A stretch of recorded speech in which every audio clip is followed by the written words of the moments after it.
Welcome back, guys! Or if you're new to my channel, this is Automotive Anonymous, and that's the slightly updated 2026 Subaru Crosstrek. But more specifically, this is the Crosstrek Wilderness, so it's the most quirky, off-road capable, and overall interesting trim level of Subaru's subcompact crossover. It's even in Geyser Blue, which is one of my favorite colors offered only on the Subaru Wilderness platform. But despite this being one of the most competitive subcompacts on the market today, and being a vehicle that I used to own, it's not perfect. So today I'm going to share the good, the bad, and the ugly about the Subaru Crosstrek to help you guys at home decide if it might be the right vehicle for you, or if you should leave it at the lot and look at its competition. So today you can expect to see a walk around, all the specs, initial driving impressions, 0 to 60 on GPS, and then my final thoughts. And huge thanks to Twin Falls Subaru and Southern Idaho for letting me borrow this one for the day. I'll link them below if you're interested because they sell below MSRP, they'll ship anywhere in the country, but also huge thanks to Superior Patio covers of Southern Idaho, but more on them in just a few minutes. Let's dive right into this review. And thank you so much for watching car videos on YouTube today, but if you get anything out of this video, you like the Crosstrek Wilderness, or you just appreciate the effort it took to make the video, please consider liking it, comment your thoughts and opinions below, subscribe if you haven't already. Thank you so much. But if you're new to Subaru, or the Subaru Crosstrek, there's a few interesting things that you should probably know. Subaru is a Japanese automaker. They founded their motor division in the middle of the 1950s. They started sending cars to the United States market by the end of the 1960s. And by the 2013 model year, the very first Crosstrek rolled off the assembly line. And since then, these have gained a lot of popularity. They are sold in the United States and Canadian markets. Here in the US, we get over 100,000 of them every single year. The majority of them are assembled in Indiana. They now have a 2.5-liter boxer engine as standard, but more of the changes we'll talk about soon. Before this new model year, the price has increased. A base model now starts at $27,000 before destination and delivery. But because this is the big boy, this is the Wilderness trim level, it starts at about $34,000. After destination, delivery, and the options that this has, it is about a $39,000 Subaru Crosstrek. So for about $39,000, what do you get? You get a vehicle that holds a 5-star crash test rating. Even for this new model year, it's already on the Moroni sticker, but it is unclear if this will be a top safety pick or not. They were in 2024, but then they lost that rating for 2025. Regardless, you can expect a very safe vehicle that has fantastic crumple zones to help slow down the impact of accidents, to help protect you and your family. But beyond all that, to have the top safety pick rating, just like the new generation in 2024 had, you have really bright LED headlights, blind spot monitoring, a bunch of sensors, adaptive cruise, and lane keep assist. And I do have to say, after driving most of the competitors to this Crosstrek and owning 3 new Subarus myself, Subaru has some of the best safety features in the business. Theirs actually work really well. They're very competent because you can't say that about all safety features. They're not created equally. And then beyond that, if you're going to spend $39,000 on a Subaru Crosstrek on a subcompact, that is getting kind of pricey. You do expect a lot of features, and this certainly delivers. You have these matte black 17-inch wheels, which I think they look pretty good for a factory wheel. And then you have Geolandar all-terrain tires, which in my experience seem to last about 60,000 miles, and they handle really well in the winter. You also have a torque vectoring all-wheel drive system, one of the main things that sets Subaru apart from the other Japanese crossovers. This still does not have a front-facing camera. It still does not have a full-size spare tire like the Outback Wilderness and the Forester Wilderness, but you still have the same roof rails, all the same badging, copper accents, StarTech seats, which are heated. But now the Crosstrek even has a heated leather-wrapped steering wheel, which is pretty cool, and a few other fancy features that you'll just have to wait to see throughout this video. And because this is a subcompact crossover, but with a very competent all-wheel drive system, it's actually very maneuverable around town. It handles itself well. It's easy to drive, it's easy to park in the average size parking space or garage, but it's also big enough and stable enough at highway and interstate speeds that you really don't have to worry. Overall, it is about 14.6 feet long. The wheelbase is 8.75 feet, and then because it's just under 6 feet wide and just over 5 feet tall, it has a pretty nice stance to it. The payload is about 900 pounds, so you can carry 900 pounds of people and stuff inside the vehicle. It also has a towing capacity of up to 3,500 pounds. Because this does have the upgraded transmission with the cooler, you can tow a little bit more than the 1,500 pounds that the regular Crosstrek is rated. It also has more ground clearance. roughly 9.3 inches, as well as a 411 final axle ratio, and it can do a full circle in about 36 feet. The last couple things to mention out here is the gas door is located on the passenger side, and thankfully it's tuned so when you lock the vehicle, the gas door locks, you don't have to worry about the bumps trying to siphon any of your 16.6 gallons of fuel, which is just about class leading for a subcompact crossover. Unfortunately, the miles per gallon that this Wilderness off-road trim level gets is the opposite of class leading. It's now only rated for 24 city, 29 on the highway, so if you're conservative, at 60 miles an hour, you could get up to about 481 miles of range. And then it has a square stance with the wheels and tires. It's a 17-inch wheel, but it's a 225/60/17 tire, which is a very common size. Unfortunately, this only has a temporary spare in the back, not the full size like the Forester Wilderness and the Outback Wilderness. And then this is your key. You have lock, unlock, trunk release, and then panic button. I also have a really cool video on a bunch of secret features that Subarus have if you want to watch that video after this one. But you can just leave this in your pocket because you do have proximity key features right here to lock and unlock the vehicle. As we get into the interior of the Crosstrek and out of the elements, I want to give our video sponsor, Superior Patio Covers of Southern Idaho, and the surrounding towns, the surrounding states, a huge thanks. Some of you guys have seen my video I posted a few months ago where I showed you my own personal backyard. This summer we did a lot of yard work. We extended our patio, and then we had Superior Patio Covers to put up the best patio cover that I could have ever imagined. So if you guys want a great deal on one, check them out. I'll link their information below. Justin, the owner, is a very nice guy, easy to work with. And honestly, I wish we did this patio cover a few years ago because it has been fantastic. Rain, snow, sunshine, shade. We basically had all the elements here already, and it has been such a joy to have in our backyard, to be able to actually experience and use our backyard year-round, because before having this patio cover up, honestly, we hardly ever used it other than to let the dog out. So check out Superior Patio Covers of Southern Idaho and the surrounding area. They are fantastic to work with, and they do really good work. And just like Subaru Crosstreks of the past, and even the second generation that I owned, the door panel materials, whether you get the cheapest base model or the most expensive Wilderness, honestly, the materials don't differ a whole lot. They're going to be pretty similar. It's a lot of cheaper plastics on the front half, and then, sort of nice soft door card that's going to absorb a little bit of noise, because I don't know that this vehicle is as insulated like the Outback is and the Ascent, but the visibility, the window is big enough. It's very competitive for this class. You have Harman Kardon speakers, which do sound nice, but I do think an aftermarket speaker would sound better. And then you have a bottle snack pocket, and then this one has all the extra liners, which is really cool. There's not really anything on the door sill. You have the all-weather mats with Wilderness badges. You have rubberized pedals. You have a knee airbag. You have the fuse box. Not really any options right here. Kind of interesting for this being almost $40,000. But then you have ventilation, lighting stock, tilt and telescoping wheel. Remember, it's leather wrapped. It's heated. It has paddle shifters. And then this is your really comfortable StarTech seat. That's heated and powered as well. I really like these. I used to love this in my Outback Wilderness. And then a small sedan-sized sunroof up top. Sitting inside the Crosstrek is really nice. The window, the belt line of the vehicle, honestly, it's all very low. You feel like you sit fairly high up depending on how you have your seat oriented. You have everything that you need, nothing that you don't. It's easy to access everything. The needles dance when you turn it on.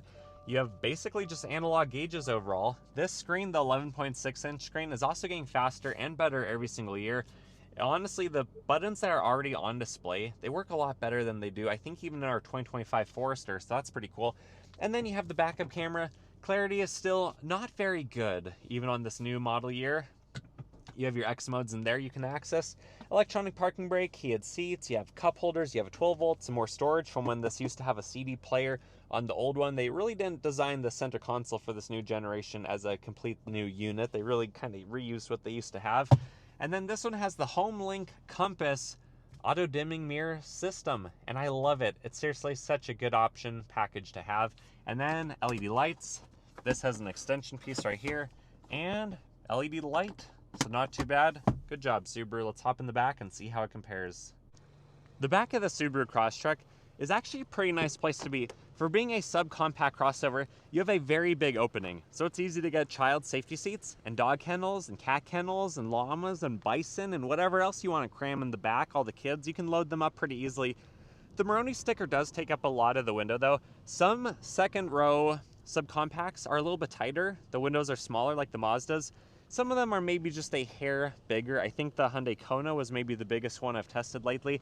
And then you have some more of the cheaper plastic materials. I don't think they're cheap like they're gonna crack or age poorly, but they're just not as pleasant to rub against, to scratch. They don't feel as nice as a higher end vehicle, especially for this price point.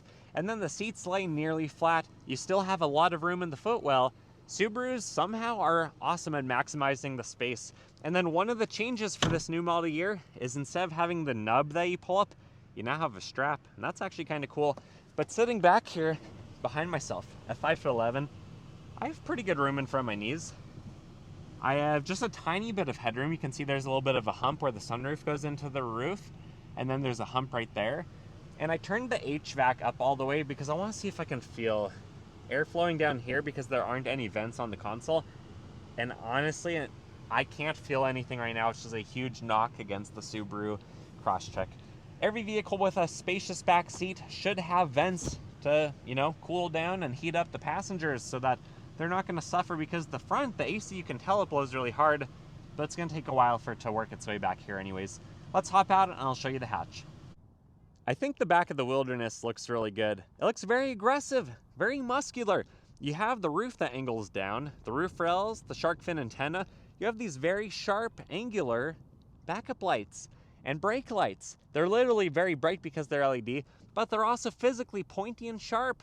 You also have a very high-tucked bumper. At first I didn't like the Subaru stamped in, but I think it actually looks pretty good now. I'm more used to it and I like the quirkiness of this vehicle. You also have a high-tucked muffler to help with the departure angle. So this might not be the most smoothed out, balanced rear end of any vehicle I've ever seen, but it's very much about functionality over form, and I think that's what makes a Subaru a Subaru. Back here, your cargo capacity is not quite class leading, but it is very good. Behind the second row, you have 20 cubic feet. When you drop the second row, you have 55 cubic feet. The most of any subcompact that I've driven is 63, and the least is about 45. And then under the floor, you have a temporary spare tire, your tire changing tools, and otherwise there's not a lot to talk about. You have a privacy shade right there, you have a light that's an incandescent right there, and a few clips to tie stuff down to. The passenger side is really nice too. You have the turn signals on the mirror, you have the blind spot monitoring little nub right there, you have the proximity key features right there, and when you open it up, door panel opens up large. Harman Kardon speakers, nothing on the door sill. We're missing the power seats. Come on, Subaru, 39 grand? We need some power seats. And pretty decent sized glove box, but no 12 volt or anything like the Outbacks have. With that said, let's come around to the front. I'll pop the hood and we'll talk about the changes that are made for 2026. Under the hood is the tried and true 2.5 liter boxer engine. And for this new model year, the Crosstrek only offers a 2.5 liter boxer engine with or without a hybrid system. There is no more 2 liter offered in the base model, which is pretty cool. These also no longer have the more advanced but more complicated thermal control valve. You can see a huge plenum space under there, so it should be a mechanical thermostat, making this an even more reliable engine than it was last year. You have the air filter in the box, the baffling, the piping to get through the throttle body, the upper intake manifold. You can see the heads of the boxer. You can see the black valve covers right there. You can see where the boxers mated together. Honestly, guys, this is so simple, so easy to work on. The alternator, the serpentine belt, I can change the oil on these in like 20 minutes and I'm not even a mechanic. Subaru just makes it so easy to do your own maintenance. All the reservoirs are basically right here on this little loop. You have the battery, another fuse box. Good job, Subaru. Thanks for making this more reliable and more powerful, even on the base model. Initial driving impressions of the 2026 Subaru Crosstrek Wilderness. First of all, let's get up to speed. Oh, we faked a shift. CVTs by Subaru are usually pretty good at holding RPM compared to a lot of other CVTs that I've driven lately, especially in the other Japanese cars. But visibility overall is pretty good because this is a Subaru. It's very much built for function over form, so the windows are large. The hood slopes down because it's okay to look quirky. It doesn't need to look overly bold and aggressive like a truck. The steering position is really nice. I like the belt line of the vehicle, how smooth and low it is, helping the visibility. And then everything else about this is a pretty nice interior. I do wish you had maybe a little bit more storage on the Crosstrek like you do on the Outback, where that has the storage pocket on the side of the transmission tunnel and above the glove box. But overall, this is a pretty nice vehicle to drive. It feels light on its feet. Even with an extra half-inch of ground clearance in this Wilderness trim level, it still feels very maneuverable, and I think a lot of that comes from the push in the rear tires from the all-wheel drive system. This thing handles really well, and after owning 3 new Subarus, including a Crosstrek, I can vouch that these things are absolute monsters in the winter, and I'm so glad that the Wilderness Crosstrek exists, because this is just a fun, interesting little car. Is it the most powerful thing in the world? No. Is it the most powerful in this class? No. But is now the 2.5 liter Boxer standard pretty decent? Yeah, I think it is. Overall, these are fun to drive. They're very safe. You can fit full-size adults in the back seat. You have an average amount of cargo capacity for the subcompact class. The speakers seem to sound pretty reasonable, although I do think an aftermarket subwoofer, an aftermarket system, a more powerful amplifier, I think all of that would really help. The heated seats seem to get fairly warm. The heated wheel is also a very welcome feature on this new Wilderness trim level. And overall, this is a vehicle that you should drive. So once you're done watching this video, go to the dealers, check one out, but also test drive the competition. In the meantime, I'm going to get to the private road and do a 0 to 60. 0 to 60 in the 2026 Subaru Crosstrek Wilderness. Keep in mind, density altitude is about 4,500 feet, so this is down on power 13 to 17%. I have it in sport mode, traction is off, we'll do a brake rev, let's see what this thing can do.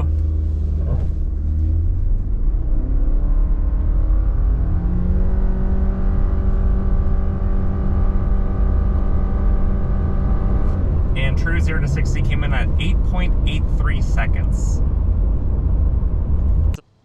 My final thoughts of the 2026 Subaru Crosstrek Wilderness.